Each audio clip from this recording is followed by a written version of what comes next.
मानव शरीर परमात्मा की सृष्टि में परमात्मा की ही एक पंचभूती अद्भुत रचना है।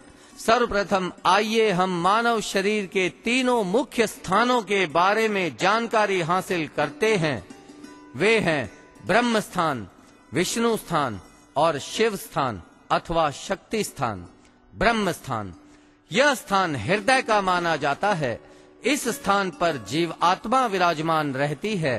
किसी भी जीव में भाव उत्पन्न आत्मा से ही होते हैं और खाए गए तत्वों से ऊर्जा का निर्माण भी आत्मा नाम की ज्योति से ही होता है।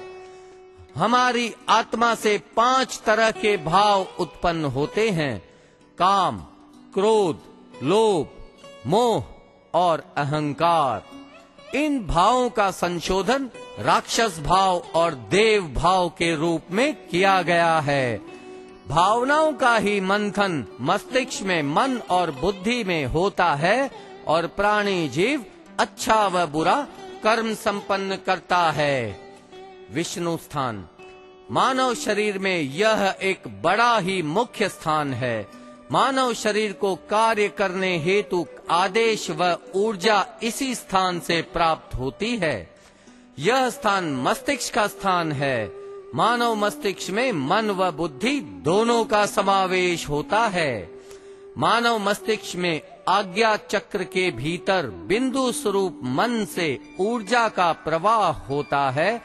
पूर्ण शरीर के अंगों के चलन हेतु ऊर्जा का प्रवाह इसी स्थान से हो पाता है।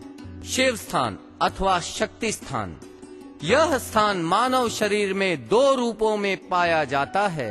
नर के शरीर में इसे शिव स्थान और नारी के शरीर में इसे शक्ति स्थान के रूप में माना जाता है।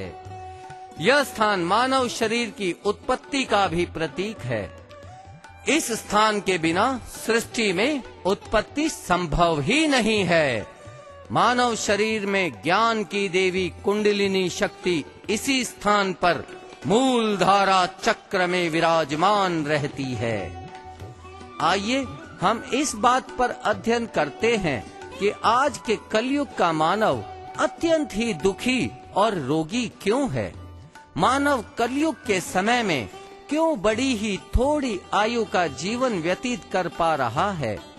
इन्हीं बातों पर जब हमने शोध की तो हमारे सामने मानव जीव के लिए कुछ बहुत ही महत्वपूर्ण बातें सामने आई। मानव शरीर में माथे पर भ्रगुटी के भीतर बिंदु स्वरूप मन से पूर्ण शरीर का चलन है।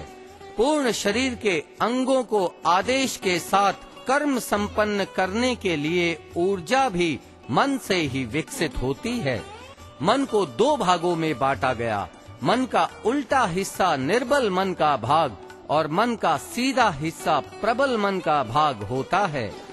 आज के कलयुग का मानव मन के उल्टे हिस्से का उपयोग कर रहा है, क्योंकि अपने ही शरीर से उत्पन्न होने वाली बुरी भावनाओं में ही बहकर उल्टे व बुरे कर्म करता हुआ पाया गया। रोग और दुख, ये दोनों वस्तुएं मानव को अपने बुरे व उल्टे कर्मों द्वारा ही प्राप्त होती हैं। मानव शरीर को भी 2 भागों में बांटा गया, सीधा और उल्टा। दोनों भागों के मध्य व दृष्टि ध्वनि श्वास के मध्य में परमात्मा मानव मन को सृष्टि कल्याण के कार्य का संकल्प देकर स्थापित कर उसको शरीर के रूप में तैयार कर आत्मा को विराजमान कर उत्पन्न करते हैं। प्रत्येक मानव मन संकल्पित होता है सृष्टि कल्याण के कार्यों हेतु, परंतु कलयुग के समय में आधुनिक यंत्रों का इस्तेमाल कर सृष्टि का विनाश करता नजर आया। इससे भी हमें पता चलता है कि मानव के मन का उल्टा हिस्सा अधिक उग्रता से काम कर रहा है। सतयुग के समय में ही मानव अपने मन के सीधे हिस्से का उपयोग कर सुखमय जीवन व्यतीत करता पाया गया। अब हम इस बात पर अध्ययन करते हैं कि मानव से उल्टे व बुरे कर्म अधिक मात्रा में क्यों संभव हो पाते हैं। मानव जीव के शरीर के चलन को पढ़ें तो सर्वप्रथम भाव उत्पन्न होता है हृदय से, जहाँ हमारी आत्मा का वास है। वो भाव भावनाओं के रूप में मन को दिया जाता है। मन इस भावना को विचार के रूप में परिवर्तित कर मन बुद्धि को देता है, जिसके उपरांत मानव की बुद्धि अनेक दिशाओं में सोचकर मन को बताती है और मन से समझकर शरीर कर्म संपन्न करता है।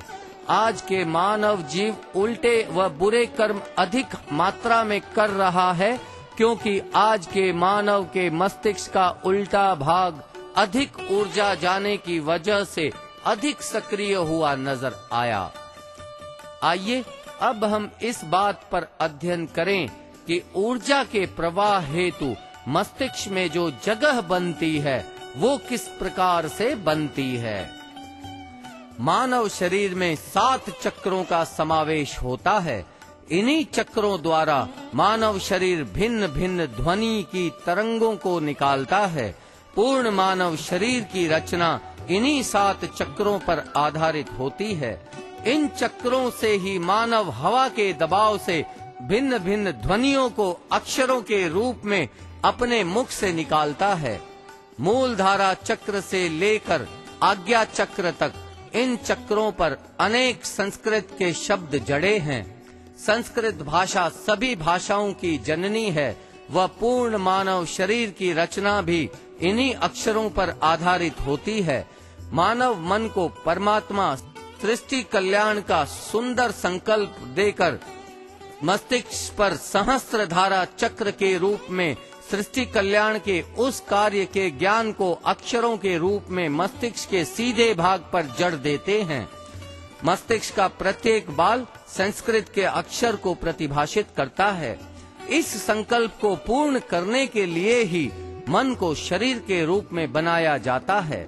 संस्कृत भाषा पूर्ण भाषा होने के कारण इसके शब्दों की तरंगों से पूर्ण कंपन क्रिया का निर्माण होता है, जिससे हमारे मस्तिष्क की ऊर्जा धाराएं अधिक गहराई तक खुलती हैं। आज के कलयुग के मानव जीव पर अध्ययन किया जाए तो हमें पता चलता है कि पूर्ण विश्व का मानव जीव जितनी भी भाषाएं बोलता है, उन सभी भाषाओं में कंपन क्रिया पूर्ण है ही नहीं। तो मानव जीव के मस्तिष्क की ऊर्जा धाराएं गहराई तक न खुल पाने की वजह से भी पूर्ण रूप से बुद्धि से सोच पाने में आज का मानव असमर्थ है। मानव की बुद्धि उतना ही काम करती है जितने भाग में